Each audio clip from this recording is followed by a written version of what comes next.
नमस्कार, मैं हूं आपके संग नित्यम मंत्र यंत्र तंत्र वास्तु के विशेष कार्यक्रम के साथ। भगवान विष्णु को प्रसन्न करने का अगर कोई सबसे सटीक और अच्छा दिन है तो वो है एकादशी का दिन। भगवान विष्णु को प्रसन्न करने के लिए एकादशी से अच्छा कोई दिन नहीं हो सकता। एकादशी के दिन छोटी चीज करने से भी भगवान विष्णु अति प्रसन्न हो जाते हैं। इस दिन आपको व्रत रखना चाहिए। अगर आप व्रत नहीं रख सकते तो कम से कम आपको फलाहार करना चाहिए। अगर आप फलाहार भी नहीं कर सकते तो जो चीज मैं आपको बताऊंगा ये चीज आपको अवश्य ही करना चाहिए। इसमें भी जो मोक्षदा एकादशी है वो काफी पुण्य फल वाला होता है। ऐसा मानते हैं कि अगर मोक्षदा एकादशी का व्रत रखा जाए तो व्रत ही नहीं पूर्वजों को भी मिलता है इसका फल।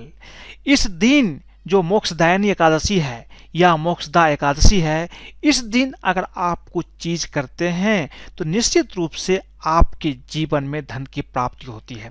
अगर आपको धन की इच्छा है या आप चाहते हैं कि आपको मोक्ष की प्राप्ति हो जाए या फिर आप ये चाहते हैं कि आपके जीवन में लक्ष्मी की कृपा हमेशा बनी रहे तो आपको कुछ उपाय मोक्षदायिनी एकादशी के दिन अवश्य ही करना चाहिए।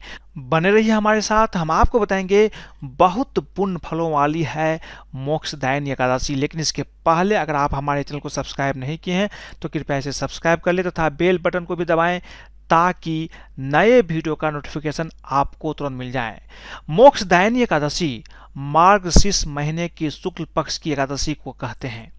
धार्मिक मान्यताओं के अनुसार मोक्षदा एकादशी को पितरों को मोक्ष दिलाने वाली एकादशी के रूप में जानते हैं। मान्यता है कि व्रती के साथ पितरों के लिए मोक्ष के द्वार खुल जाते हैं। इस व्रत को रखने से पितरों का भी आशीर्वाद प्राप्त होता है। इस साल मोक्षदा एकादशी 25 दिसंबर शुक्रवार को है। यह एकादशी इस साल की आखिरी एकादशी होगी। पुराणों के अनुसार भगवान श्री कृष्ण ने धर्मराज युधिष्ठिर को भी मोक्षदायिनी एकादशी का महत्व समझाया था। भगवान श्री कृष्ण कहते हैं कि यह एकादशी बहुत ही पुण्य फलों वाली होती है। कहते हैं कि इस दिन सच्चे मन से आराधना करने वालों को सभी कष्टों से मुक्ति मिल जाती है। एक अन्य पौराणिक कथा के अनुसार इस दिन ही भगवान श्री कृष्ण ने अर्जुन को गीता का उपदेश दिया था। ऐसे में इस दिन गीता जयंती भी मनाई जाती है। मोक्षदा एकादशी का बहुत बड़ा महत्व है। ऐसा मानते हैं कि मोह माया ही सभी रोगों का जड़ है। इससे ही मनुष्य के अंदर कई प्रकार की बीमारियां पैदा होती है। मोक्षदा एकादशी का व्रत रखने से कई तरह के मानसिक रोग दूर होते हैं। पद्म पुराण में बताया गया है कि मोक्षदा एकादशी पापों का नाश करने वाली है। इस दिन गीता जयंती के अवसर पर भगवान श्री कृष्ण की भी विधि विधान से पूजा करना चाहिए। आज के दिन श्रीमद् भगवत गीता का पाठ करने से उत्तम फल की प्राप्ति होती है। अगर आप पुण्य गीता का पाठ नहीं कर सकते हैं तो कम से कम आप इसका ऑडियो भी सुन सकते हैं। मोक्षदा एकादशी करने से व्यक्ति संसारिक मोह माया के बंधन से मुक्त हो जाता है। अगर आपके जीवन में मोह नहीं होगी, माया नहीं होगी तो आप कभी भी दुखी नहीं हो सकते हैं। ऐसा मानते हैं कि मोक्षदा एकादशी के दिन पितृ को भी आप मुक्ति दिला सकते हैं। जो पितृ नरक में वास कर रहे हैं उसे भी आप उससे मुक्त करवा सकते हैं। आपके जीवन में अगर पितृ खुश हो तो जीवन बहुत अच्छा चलता है। अगर आपके ऊपर पितरों का आशीर्वाद हो तो जीवन में किसी चीज की कमी नहीं रहती है और बिना पितृ के आशीर्वाद का भगवान भी आपके ऊपर प्रसन्न नहीं होते हैं। इसलिए पितृ को प्रसन्न करना, जो आपके पूर्वज हैं जिनका देहांत हो गया है, उनको खुश करना, उनको मुक्ति दिलाना आपकी जिम्मेदारी है। और मोक्षदा एकादशी का दिन ऐसा दिन है जिस दिन आप अपने पितृ को प्रसन्न कर सकते हैं, उसे आप मुक्ति दिला सकते हैं, उसे आप जो सांसारिक बंधन है उससे आप छुटकारा दिलवा सकते हैं। यह दिन बहुत ही महत्वपूर्ण है। अपने पितरों के लिए आप इस दिन निश्चित रूप से व्रत करें। कम से कम फलाहार आपको अवश्य ही करना चाहिए। मोक्षदा एकादशी का व्रत करने से प्राणी सांसारिक बंधनों से मुक्त होकर मोक्ष को प्राप्त होता है एवं नरक में गए पितरों को इस व्रत के प्रभाव से मुक्ति मिलती है। एक कथा के अनुसार पूर्व काल में चंपक नगर के राजा एक रात सपने में अपने पितरों को नीच योनियों में पड़ा देखा, जो उनसे उन्हें नरक से मुक्ति दिलाने को कह रहे थे। तब राजा पर्वत मुनि के आश्रम में जाकर उनसे मिले और मुनि की आज्ञा से अपने पितरों की मुक्ति के उद्देश्य से मोक्षदा एकादशी का विधि विधान से व्रत किया एवं व्रत का पुण्य अपने पितरों को प्रदान किया। पुण्य देते ही क्षण भर में आकाश से फूलों की वर्षा होने लगी। राजा के पिता पितरों सहित नरक से छुटकारा पा गए और आकाश में आकर राजा को आशीर्वाद दिया। इस एकादशी की कथा पढ़ने सुनने से वाजपेय यज्ञ का फल मिलता है। इसलिए मोक्षदा एकादशी साल की अंतिम एकादशी है। इस दिन अपने पितृ को प्रसन्न करने के लिए आपको इसका व्रत अवश्य ही रखना चाहिए।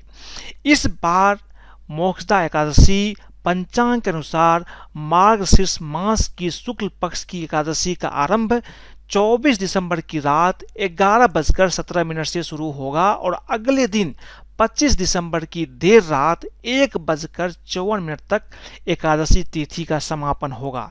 25 दिसंबर को एकादशी का व्रत रखा जाएगा और इस व्रत का पारण 26 दिसंबर को द्वादशी तिथि को किया जाएगा। इस दिन शिवयोग का निर्माण हो रहा है, वहीं अभिजीत भी रहेगा, इसलिए यह दिन काफी महत्वपूर्ण है। मोक्षदा एकादशी की जो सामान्य पूजा विधि है, जो कोई भी बहुत आसानी से कर सकता है, इसके लिए आपको 25 दिसंबर को स्नान करने के बाद व्रत का संकल्प लें। अब भगवान विष्णु को गंगा जल से स्नान कराएं। इस दिन सुबह और शाम भगवान विष्णु की पूजा करें। सुबह पूजा के दौरान भगवान विष्णु को पीले वस्त्र और पीले रंग की मिठाई अवश्य ही अर्पित करें और साथ में तुलसी का पत्ता अर्पित करना ना भूलें। लेकिन एक चीज का ध्यान रखना है, कभी भी एकादशी के दिन आपको तुलसी का पत्ता नहीं तोड़ना है। तुलसी का पत्ता आप एक दिन पहले से तोड़ करके अपने पास रख सकते हैं, फिर उसी पत्ते को भगवान विष्णु को अवश्य ही अर्पित करना चाहिए। इस व्रत में अन्न ग्रहण करना अच्छा नहीं होता है। अगर संभव हो तो आप बिना अन्न ग्रहण किए इसकी पूजा करें। मोक्षदा एकादशी के दिन सबसे पहले भगवान गणपति और फिर माता लक्ष्मी के साथ श्री हरि की आरती करें। पूजा करते समय भगवान को फल और मेवे का भोग अवश्य लगाएं। भगवान विष्णु को तुलसी के पत्ते अवश्य ही अर्पित करें। जैसा कि मैंने आपको पहले बताया है, बिना तुलसी पत्ता का ये व्रत संपन्न नहीं होता है। दिन भर आप व्रत करें, फलाहार कर सकते हैं और यदि पूरे दिन व्रत संभव ना हो तो एक समय सात्विक भोजन कर सकते हैं।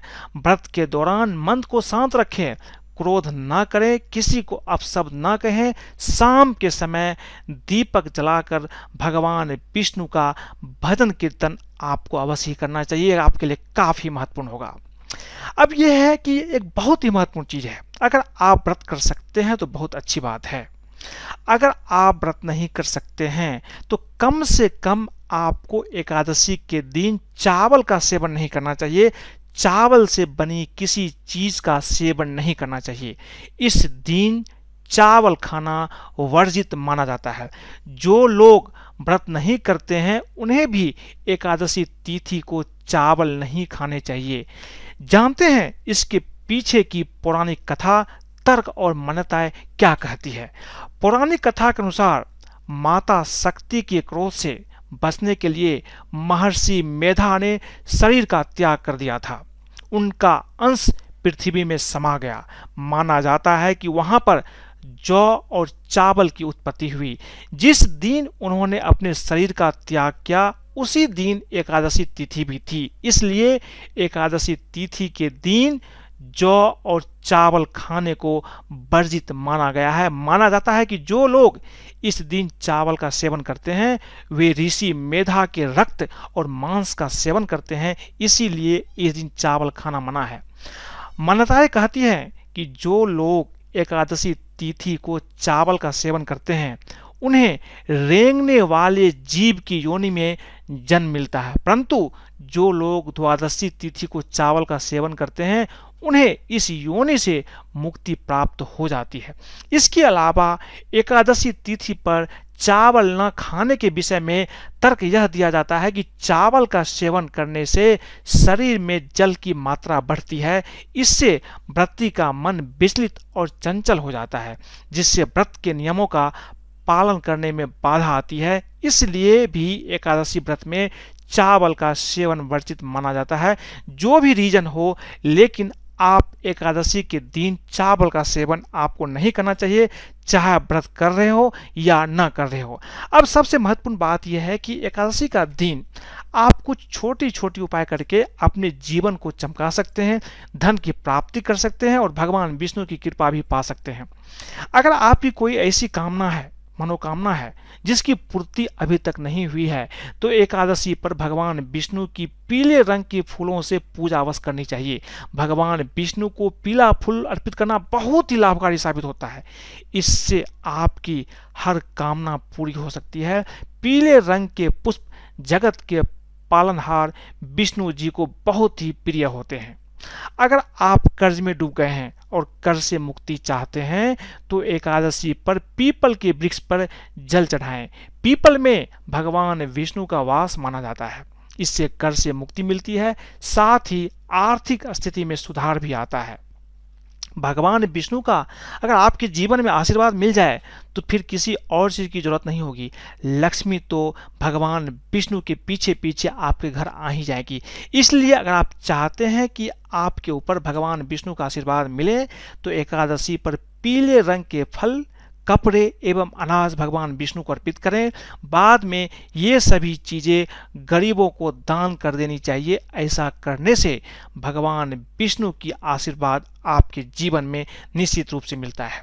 अगर आप चाहते हैं कि आपके परिवार में सभी लोग सुखी जीवन व्यतीत करें तो इसके लिए भगवान विष्णु को खीर का भोग लगाना चाहिए। खीर में तुलसी के पत्ते डालकर भोग लगाएं, इससे घर में शांति बनी रहती है, परिजनों के बीच भाईचारा बना रहता है, घर में एक ऐसा माहौल होता है कि आपको लगेगा कि आप स्वर्ग में ही वास कर रहे हैं। अगर आप चाहते हैं कि आपके घर में सुख और शांति हो तो शाम के समय तुलसी के सामने गाय के घी का दीपक लगाएं और ओम वासुदेवाय नमः मंत्र बोलते हुए तुलसी की 11 परिक्रमा करें। इससे घर में सुख शांति बनी रहती है और घर में किसी भी तरह की संकट नहीं आता है। एकादशी पर भगवान विष्णु को हर श्रृंगार का इत्र अर्पित करें, इससे भी आपकी हर कामना मनोकामना पूरी हो जाती है। एकादशी पर सुहागिन स्त्रियों को अपने घर बुलाकर फलाहार करवाएं और उन्हें सुहाग की सामग्री भी आपको भेंट करना चाहिए, ये भी काफी उत्तम होता है आपके लिए। धन लाभ के लिए एकादशी पर भगवान विष्णु के साथ माता लक्ष्मी की भी पूजा करने से और किसी विष्णु मंदिर में पीले रंग का झंडा दान करने से आपको सौभाग्य और धन की प्राप्ति होती है। एकादशी की सुबह स्नान करने के बाद भगवान विष्णु की प्रतिमा का केसर मिले दूध से अभिषेक करना चाहिए। ये बहुत ही उत्तम है। अगर आपके पास दक्षिणावर्ती शंख है उसमें आप केसर मिले दूध डाल करके भगवान विष्णु का अभिषेक करते हैं तो समझिए आपके जीवन में जो भी आपकी इच्छा होगी वो इच्छा अवश्य रूप से पूर्ण होती है। एकादशी की सुबह स्नान करने के बाद श्रीमद् भागवत कथा का पाठ करने से भगवान विष्णु अति प्रसन्न होते हैं। अगर आप पाठ नहीं कर सकते हैं तो कम से कम आपको पाठ सुनना चाहिए, कम से कम 11वां अध्याय तो आपको अवश्य ही सुनना चाहिए। ये आपके लिए काफी महत्वपूर्ण होता है।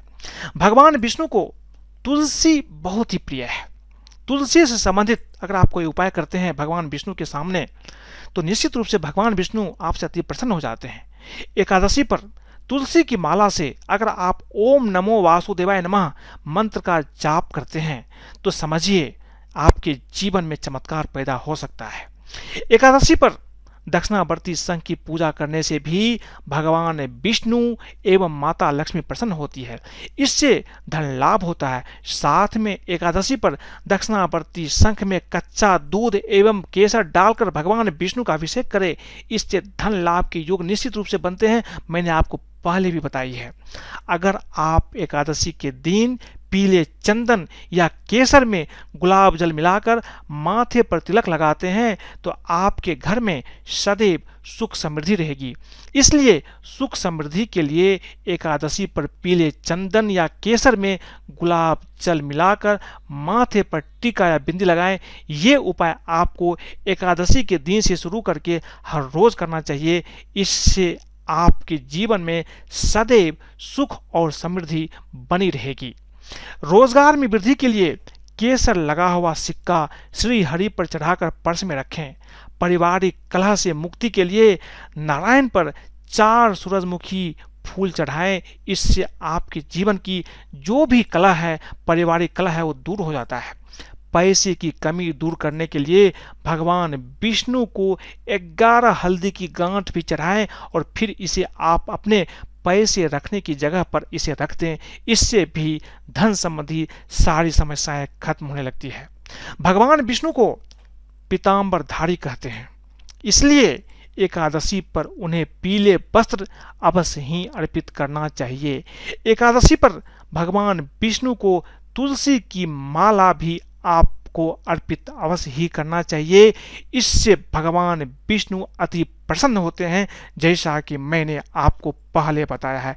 इसलिए आपको एकादशी पर जो उपाय मैंने आपको बताए हैं आपको अवश्य करना चाहिए। अगर आप व्रत कर सकते हैं तो करें, अगर नहीं कर सकते हैं तो कम से कम आपको इस दिन चावल का सेवन नहीं करना चाहिए और भगवान विष्णु का पूजा आपको अवश्य करना चाहिए।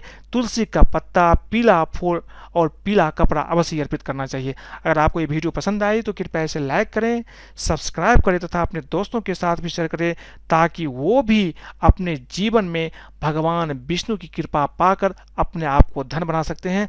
आज के लिए इतना ही। धन्यवाद।